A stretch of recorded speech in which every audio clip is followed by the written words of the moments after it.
지금 이제 비핵화를 어떻게 하겠느냐. 비핵화 목표는 다 같다고 얘기하잖아요. 네. 그러나 제가 보기에는 첫 번째, 목표가 같지가 않다. 저는 그거 동의하지 않습니다. 왜냐?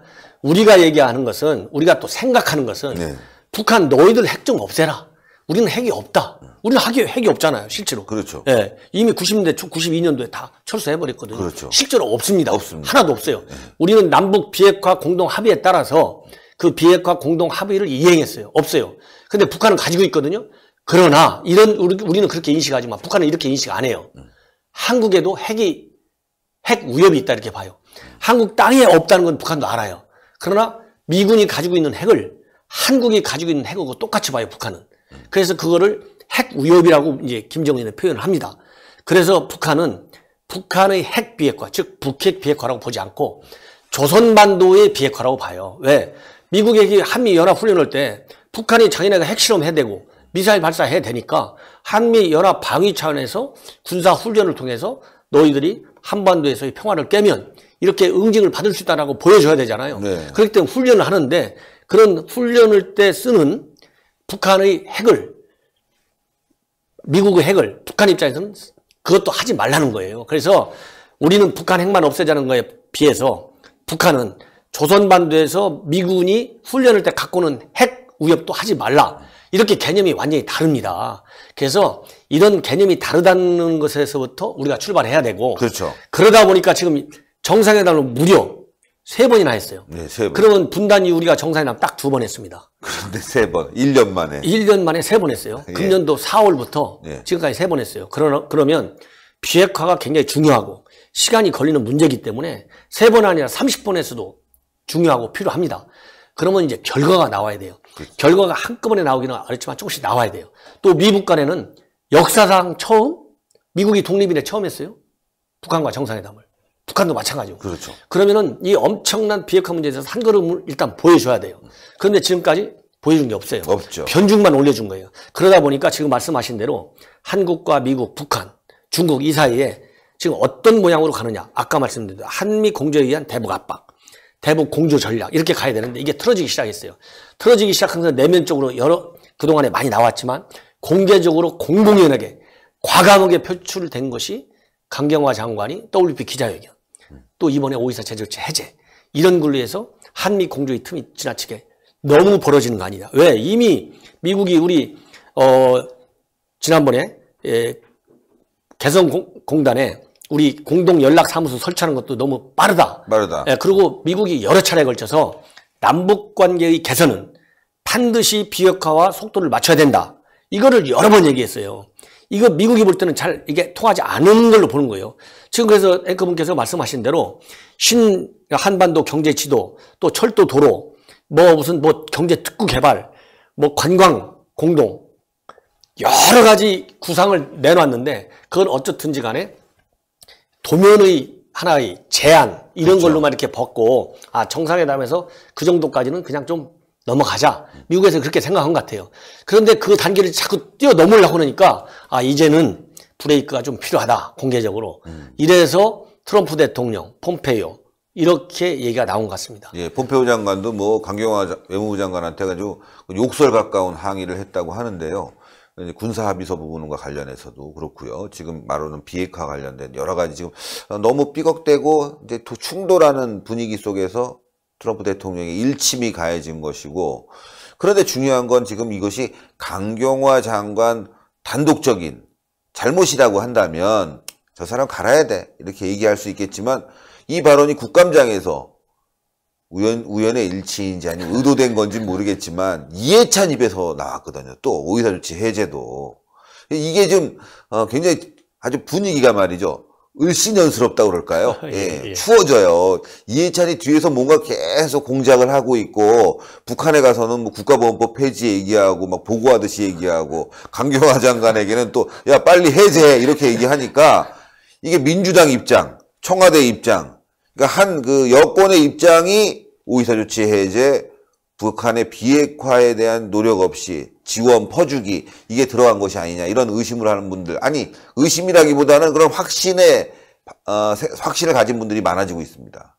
그래서 제가 보기에는 이제 우리 이해찬 대표께서는 정치 경력도 많으시고 또 정부 경력도 총리까지 이제 하신 분이기 때문에 이 국내외 안팎의 여론과 또 이 어떤 바람직한 합리적인 어떤 정책의 흐름, 특히 집권당은 책임 있는 정부 여당이지 않습니까? 네. 그런 걸 어느 누구보다도 잘 아실 것 같아요.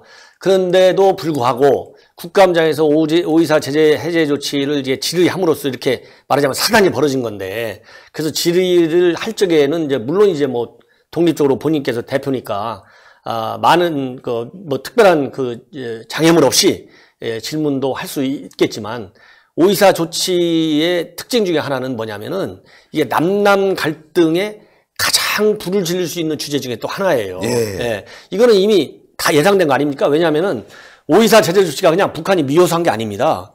우리 장병 46명이 어느 한순간에 북한에 정말 그런 은밀한 공작적 침투에 의해서 일어난 그런 사건으로 인해서 생명을 잃은 거지 않습니까? 그렇죠. 우리 어머님, 우리 대한민국 국민들의 가슴과 머릿속에는 아직도 생생한 기억이 있어요. 맞습니다. 6.25 전쟁 이후에 최고의 비극적 북한의 도발 사건이거든요. 이런 엄청난 사건입니다.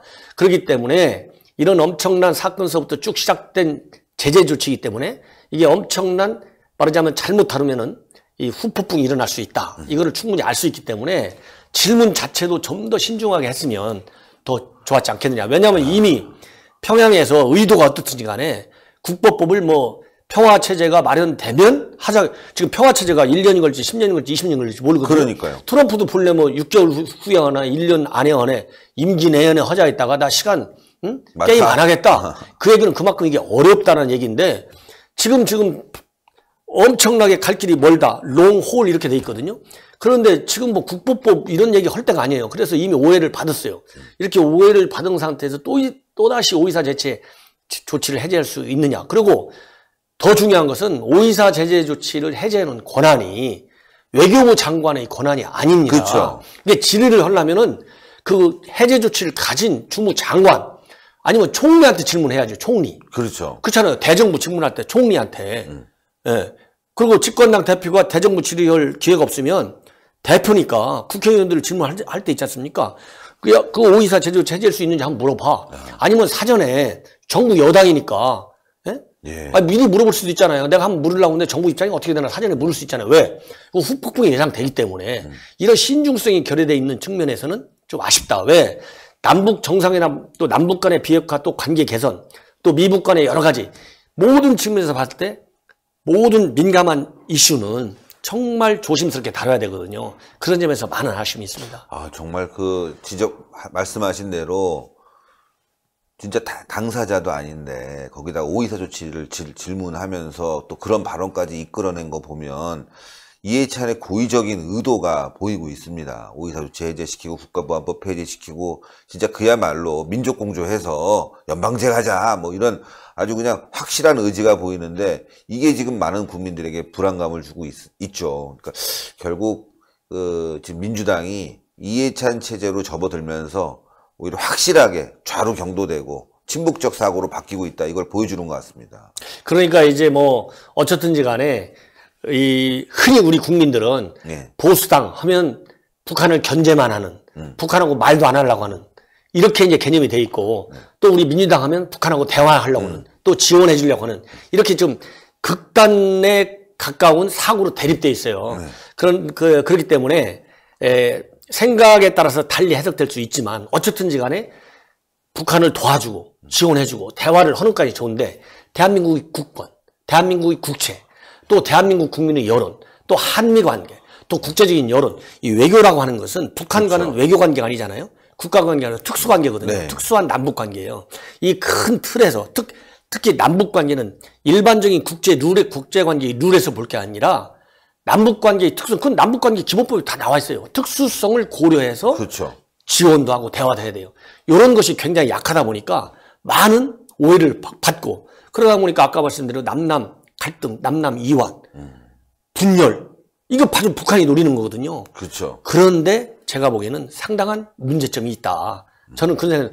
예를 들어서 지금 지금 우리 한국당은 대화 안 하고 뭐 기필만 하고 전쟁을 하고 하는 그렇게 지금 오해들을 하고 있지 않습니까? 좀 그런 일부 정치적인 이념에 따라서 절대 그렇지 않습니다. 대화를 누가 제일 먼저 시작했습니까? 박정희 대통령이 7.4 공동성명에 대화한 거예요. 그렇죠. 그 당시 중앙정보부장이 목숨 걸고 청산가리 갖고 갔다는 거 아닙니까? 맞습니다. 예. 대화를 박정희 대통령이 시작했어요. 그것도 70년대. 냉전이 아주 시퍼럴 때. 그 다음에 80년대 전두환 대통령이 장세동 부장을 특사로 하고 북한에서 허담을 특사로 하고 한시에 그 다음에 우리 쪽에서는 박철원 당시 안기부장 특보 이런 분들이 비밀 대화 채널을 가지고 대화를 한 겁니다. 이미. 그리고 90년대 노태우 대통령 YS 이때 남북 기본합의서가 노태우 대통령이 진보 대통령입니까? 보수 대통령이에요. 그렇죠. 보수 대통령일 때 남북 간 관계의 장전과 같은 마그나 카르타 같은 남북 관계 기본 합의서가 나왔어요. 비핵화 공동 선언도 나왔어요. 이런 좋은 문서 합의 문서가 보수당 정부에서부터 쭉 나왔고 그리고 DJ 대통령이 처음으로 정상회담을 한 것입니다. 전두환 대통령도 정상회담을 하려고 했어요. 왜?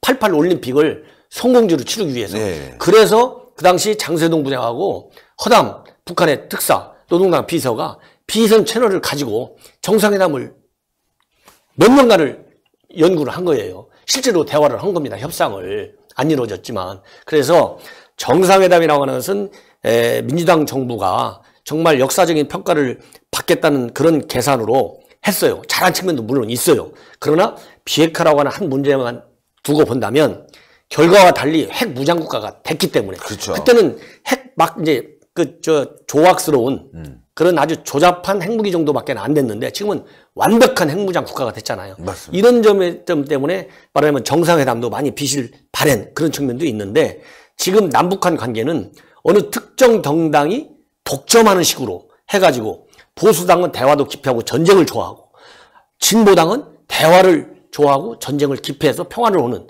이런 걸로 국민들한테 착각을 혼란을 주게 해서는 저는 안 된다.